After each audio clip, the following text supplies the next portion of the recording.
Élu chanteur de variété du siècle par Time Magazine et CNN, Charles Aznavour est avec moi sur ce plateau. Deuxième partie de l'émission qui nous consacre à l'occasion de sa grande rentrée au Palais des Congrès de la publication de son nouvel album Aznavour 2000. Charles Aznavour que nous retrouvons avec lui, deux guitares inoubliables. De guitare à ma pensée, j'ai un trouble immense, m'expliquant la vanité de notre existence. Que vivons-nous? Pourquoi vivons-nous? Quelle est la raison d'être? Tu es vivant aujourd'hui, tu seras mort demain, et encore plus, bien plus après-demain.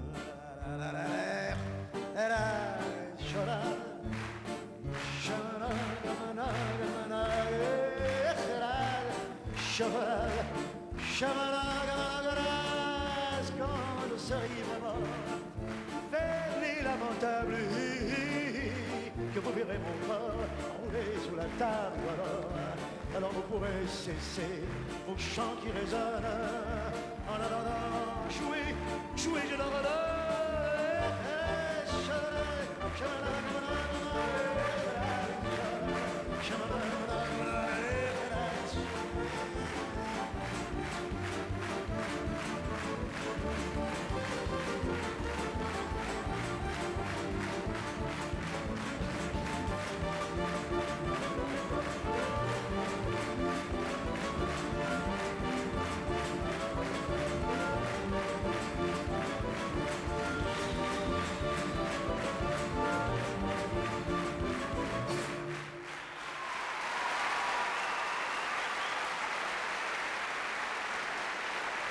Charles Aznavour, merci infiniment d'être encore avec nous sur le plateau de TV5 et deux guitares. On a l'impression quand vous chantez ça, cet air du folklore russe, je sais pas, il y a comme quelques racines qui reviennent là. Ben, mon père chantait ça.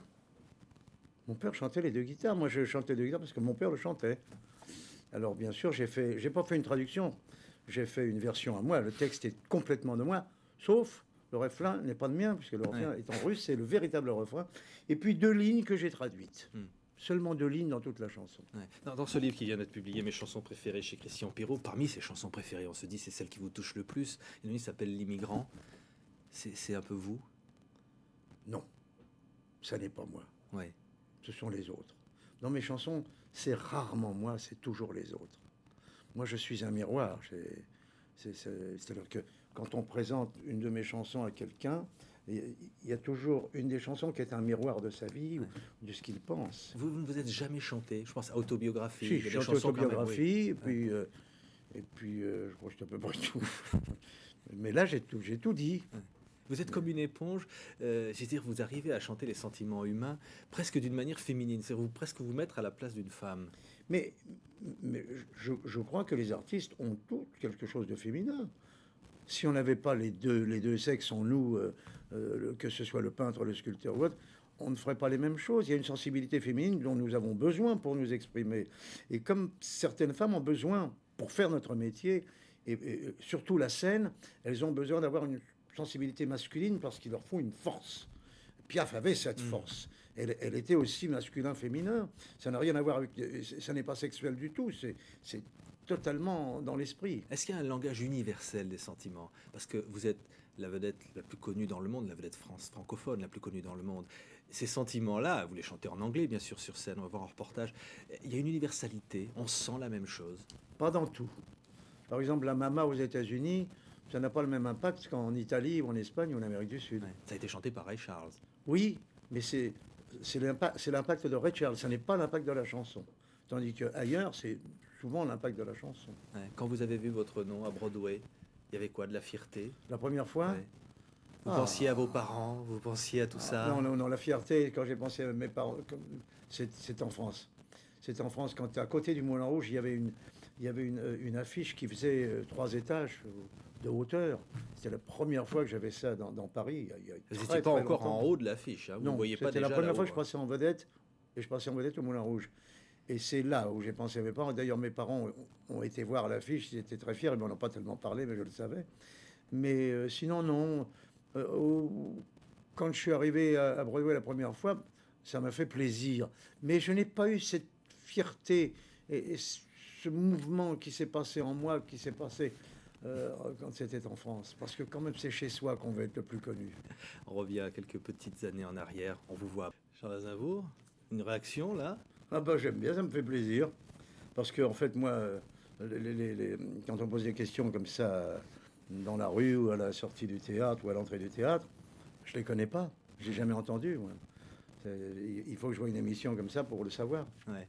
Évidemment, le bonheur d'être sur ces scènes internationales, si vous avez chanté partout dans le monde. La Russie, à l'époque, ça avait été un peu une révélation. Vous avez été déçu de découvrir votre première tournée en Russie. Oui. Hein. C'est des Mais, souvenirs qui reviennent comme ça de scènes. oui, mais les premières scènes étrangères que j'ai faites, c'était dans les pays de langue espagnole. Ouais. Et je chante couramment en espagnol aussi, bien sûr, et même plus qu'en anglais. En anglais, je fais 60% du tour de chant, et avec les Espagnols, je fais 75%. Parce que eux, ils s'en fichent d'entendre du français, ils veulent entendre de l'espagnol. Lautrec, ça c'est pour les pays anglo-saxons. Il y a des Ah chansons oui, ça extraites suit de son cette... cours. Oui, Bah oui, il y en a deux qui sont dedans. sur l'album. Ça suit son cours, c'est-à-dire que maintenant on va débuter aux États-Unis, l'Allemagne d'abord, les États-Unis ensuite, et puis la France après. Mais on ne sait pas encore quand, Ouais. pour la France.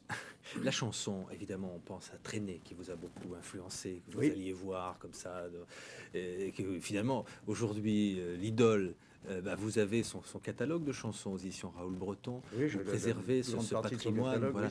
oui, Vous vous dites que la chanson, ça doit innover sans arrêt, au risque même de choquer, parce que Traîner a choqué en son temps. Vous avez choqué aussi. Oui, mais il y a des gens qui ont choqué par la suite aussi, Dieu merci. On n'est pas les seuls. Gainsbourg a choqué. Et puis beaucoup d'autres. Brassens a choqué. Alors, Ouais. et Brel est la moins choqué. Il est arrivé quand même à un moment où il s'était passé beaucoup de choses avec Ferret. Et Brassens s'étraînait. Il a moins choqué, mais il a quand même pas eu des facilités pour réussir. Il a fallu qu'il montre ce qu'il savait faire. La chanson, c'est aussi être acteur. On voyait hier dans un extrait d'une chanson Tu te laisses aller, on vous voyait utiliser des instruments sur scène. Il y a ce mouchoir dans La Bohème. Et vous le disiez, ces personnages, c'est une espèce d'éponge. Et on vous a vu au cinéma aussi. C'est un peu les deux mêmes métiers, un taxi pour Tobruk, des tirer sur le disciplines. pianiste. Ça devrait être des disciplines dans un corps de métier finalement. Et ça ne l'est pas. Mais j'ai l'impression, ça l'est aux États-Unis. Mais j'ai l'impression que c'est en train d'arriver là. C'est le moment où ça vient petit à petit, où les acteurs vont être capables de danser, dirons-nous. On ne leur demande pas d'être Fred Astaire, et ils vont être capables de chanter intelligemment. Hein, c'est ça qu'on demande. Et on demandera aux chanteurs de jouer intelligemment. Mais on y arrive avec toutes ces pièces musicales qu'il y a en France et qui ont du succès et qui ont de bonnes musiques et de bonnes chansons. On y est. Le jazz est revenu, le titre de la première chanson qui ouvre le nouvel album Aznavour 2000. On a l'impression que le jazz ne nous a jamais quittés. Hein. Il y a eu Jazz Aznavour, un album précédent. Et puis, à vos débuts déjà, avec Pierre Roche, il y avait déjà du swing. Oui. Hein. Oui, Et vous avez oui. dit le mot d'ailleurs. C'est bien ça, il y avait du swing. Je ne suis pas un chanteur de jazz. Je suis un chanteur qui swing. Comme beaucoup de chanteurs swing, mais ne sont pas des chanteurs de jazz. Ouais, l'amour, ça se swing. Euh, il y a évidemment dans ce disque des chansons d'amour. Dans tes bras, je suis au bout du monde. Dans tes bras, rien n'existe que toi. Et le poids de mon corps qui t'écrase fait naître en nous l'extase de la mort et l'amour. Et ça veut dire que les mots jouent, les mots s'entrechoquent. Les mots doivent révéler ce qui se passe ou ce qui s'est passé. Les mots doivent faire penser aux gens, ah oui, c'est tout à fait ça. Ce qu'ils ne peuvent pas exprimer, c'est-à-dire que moi j'écris ce qu'ils vont se dire, c'est ça, c'est exactement ce que je pensais, mais je ne saurais pas l'écrire. Heureusement que lui l'a écrit. Ouais. Au Palais des Congrès, on va voir la très belle affiche de Raymond Moretti. C'est Oui. cette dernière J'ai grande tournée. toujours eu des affiches peintes. Hein. Ouais, super. J'y tiens beaucoup. Bernard Buffet avait dessiné Bernard la Buffet, précédente. Joe Euler aux États-Unis, et puis Émile Folliette, il y a la première affiche, et un autre qui s'appelait Claude Lalande, qui avait fait chez Aznavour. Mais j'ai toujours aimé les affiches peintes, parce que bon, les photos, bien, j'adore les photos, mais on peut faire des albums avec les photos. Mais quand on présente un peintre, c'est la plus grande exposition qu'un peintre puisse avoir. L'expression du regard du peintre sur vous et sur ce que vous êtes. Et puis, non, puis alors, vous vous rendez compte je suis la plus grande galerie de peintres au monde quand ma peinture la peinture de mon peintre, car ça devient mon peintre.